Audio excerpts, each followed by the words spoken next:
Part C, Directions. In this part of the test, you will hear several talks. After each talk, you will hear some questions. The talks and questions will not be repeated. After you hear a question, read the 4 possible answers in your test book and choose the best answer. Then, on your answer sheet, find the number of the question and fill in the space that corresponds to the letter of the answer you have chosen. Here is an example. On the recording, you hear, "Listen to an instructor talk to his class about painting." Artist Grant Wood was a guiding force in the school of painting known as American Regionalist, a style reflecting the distinctive characteristics of art from rural areas of the United States.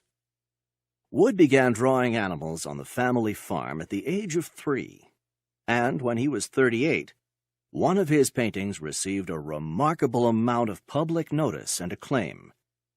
This painting, called American Gothic, is a starkly simple depiction of a serious couple staring directly out at the viewer. Now listen to a sample question. What style of painting is known as American Regionalist? In your test book, you read A. Art from America's inner cities. B. Art from the central region of the United States. C. Art from various urban areas in the United States. D. Art from rural sections of America. The best answer to the question, what style of painting is known as American Regionalist, is D.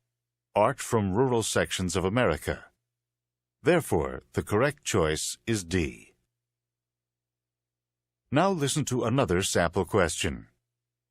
What is the name of Wood's most successful painting? In your test book, you read A.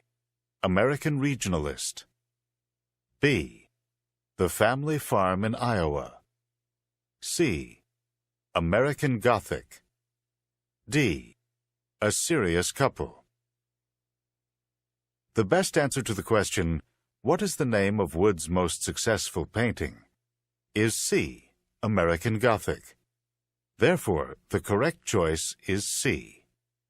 Remember, you are not allowed to take notes or write in your test book.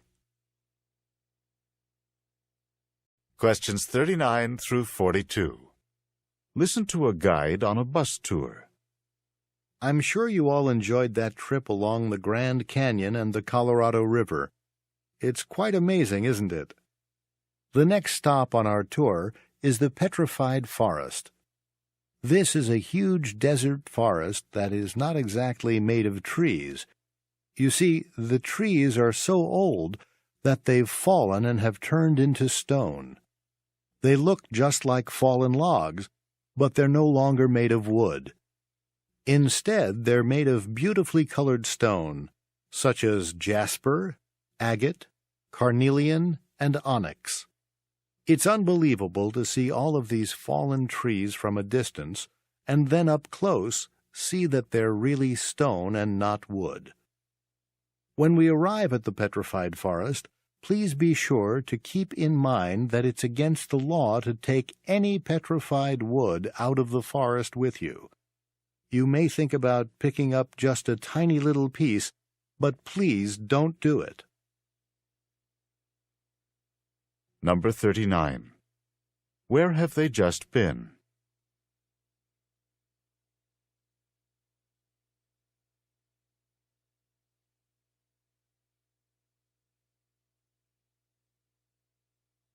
Number 40. Where are they heading now?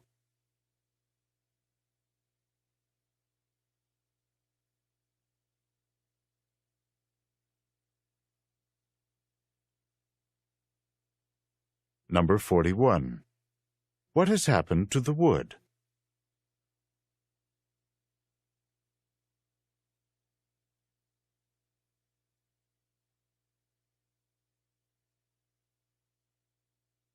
Number 42.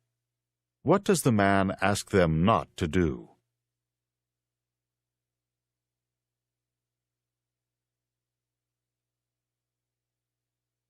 Questions 43 through 46. Listen to a talk by a university student advisor. You're all seniors now, and you should all be graduating in June at the end of this school year.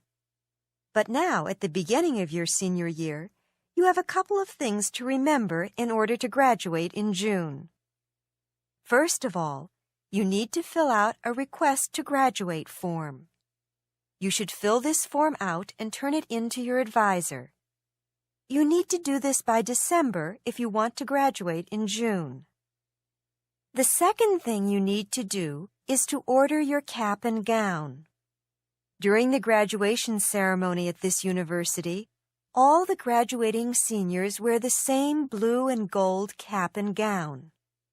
You'll also need to place your order for your cap and gown by the end of December. So remember the two important things if you want to graduate in June. Fill out the request to graduate form and order your cap and gown. Don't forget now. Number 43. What is the woman mainly discussing?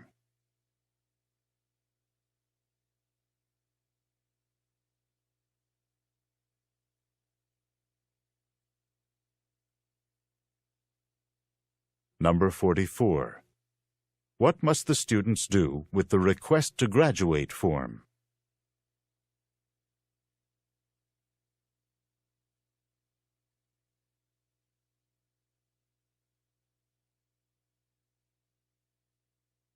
Number 45. What must the students order?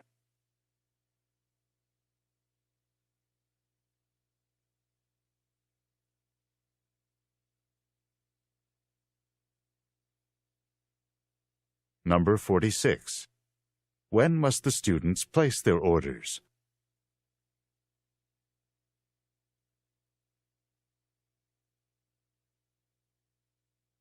Questions 47 through 50.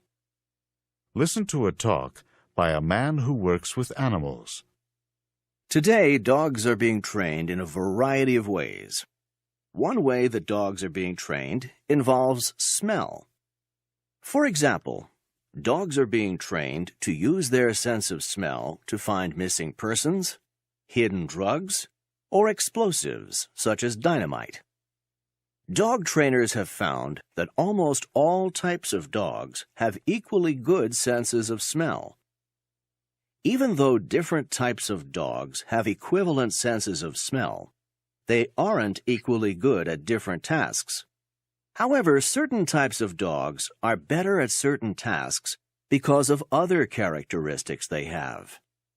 For example, beagles are small and friendly, so they are often used at crowded airports to smell for illegal food products in luggage.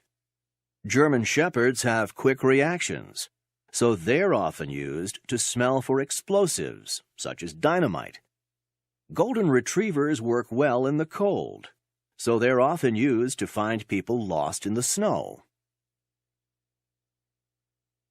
Number 47. What is the topic of the passage?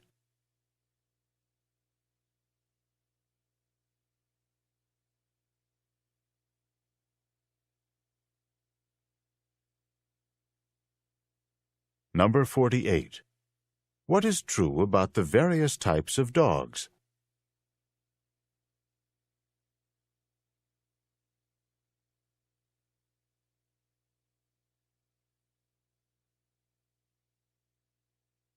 Number 49.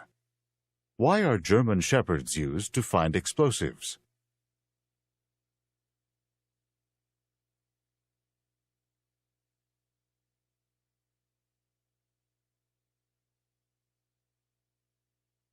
Number 50.